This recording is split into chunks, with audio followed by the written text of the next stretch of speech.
SFI ও জিওয়াইএফআই উত্তর দিনাজপুর জেলা কমিটির পক্ষ থেকে জেলা স্তরের ম্যারাথন প্রতিযোগিতা আয়োজন করা হয় চোপড়ায়। সোমবার এলাকার বিপুল সংখ্যক যুবক এই প্রতিযোগিতায় স্বতঃস্ফূর্তভাবে অংশগ্রহণ করেন।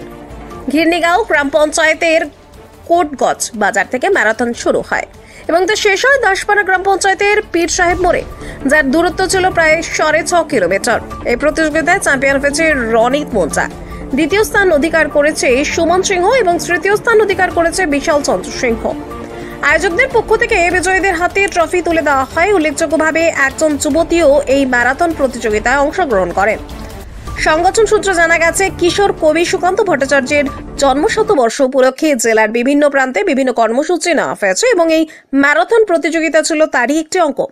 এই দিনের এই কর্মসূচিতে উপস্থিত ছিলেন দুই সংগঠনের জেলা সম্পাদক কুষাণ ভৌমিক ও ইন্দ্রজিৎ বর্মন, সিপিএম এর জেলা সম্পাদক আনোয়ারুল হক, সিপিআইএম চোপড়া 2 নম্বর এরিয়া কমিটির সম্পাদক বিদ্যুৎ তরফদার সহ এসএফআই ও জিওয়াইএফআই কর্মী সমর্থক এবং স্থানীয় নেতৃত্ব।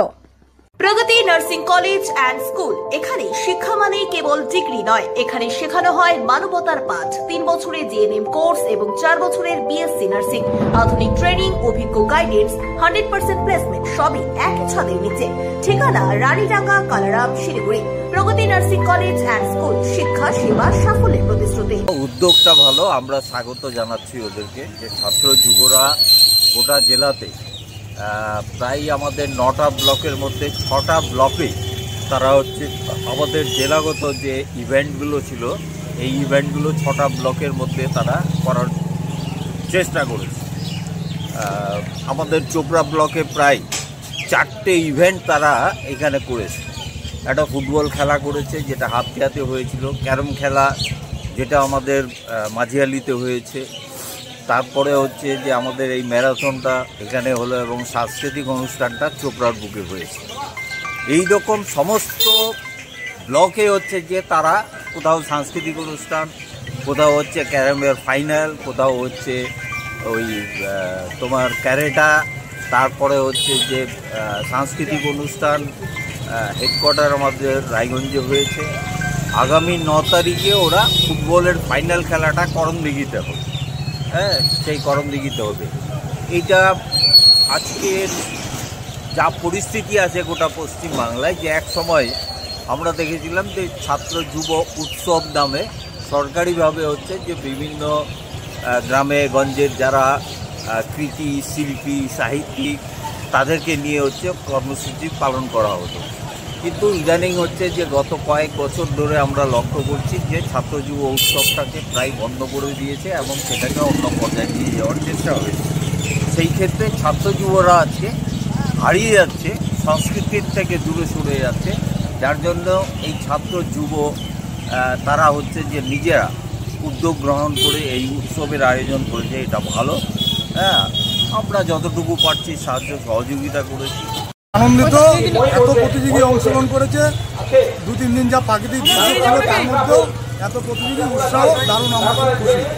রাজ্যব্যাপী এই প্রোগ্রাম চলছে, আমরা দেখেছি। আমরা যাদের কাছে খবরটা পৌঁছাতে পেরেছি তারা উৎসাহের সাথে এসেছে, কারণ দীর্ঘদিন ধরে এই কালচারটাই বন্ধ করে দিয়েছে রাজ্য সরকার, কেন্দ্র সরকার। এই সংস্কৃতিটা গুলিয়ে দিয়ে মদমাখিদের সংস্কৃতি যুব সমাজকে পঙ্গু করে দিতে যাচ্ছে। আমরা সুকান্ত শতবর্ষকে সামনে রেখে ছাত্র যুবর কাছে, নতুন প্রজন্মের কাছে সুকান্তকে, লালনকে, নজরুলকে, রবীন্দ্রনাথকে তুলে দিতে চাই। কিন্তু এই বিজেপি, এই তৃণমূল, আমরা দেখছি তারা এই সংস্কৃতিকে কীভাবে ভুলিয়ে দিবে সেটার চেষ্টা করছে। আপনারা দেখেছেন 2-3 দিন আগে আমার সোনার বাংলা নিয়ে তারা বলছে যে সোনার বাংলা ভারতবর্ষে কোথাও গাওয়া যাবে না। রবীন্দ্রনাথ ঠাকুর আমাদের কবিগুরু, তিনি সোনার বাংলা গান গেয়েছেন, সেটা আমাদের দেশে করা যাবে না। সেটা করলে নাকি আমরা বাংলাদেশি। আমরা তার প্রতীকী হিসাবে আজকে এখানে সোনার বাংলা গান করেছি। আমরা ধিক্কার জানাই এই বিজেপি আরএসএস চিন্তা ভাবনাকে। আমরা বরাবর তাদের বিরোধী এই কারণেই, তারা বলছে তারা দেশপ্রেমী, আমরা বলছি তারা দেশপ্রেমী না। আসলে তারাই দেশ বিদ্বেষী, তারাই দেশের বিরোধী।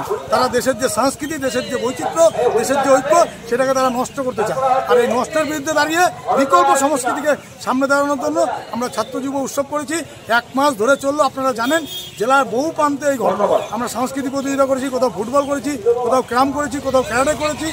মানুষের উৎসাহ দিয়ে নেমেছে।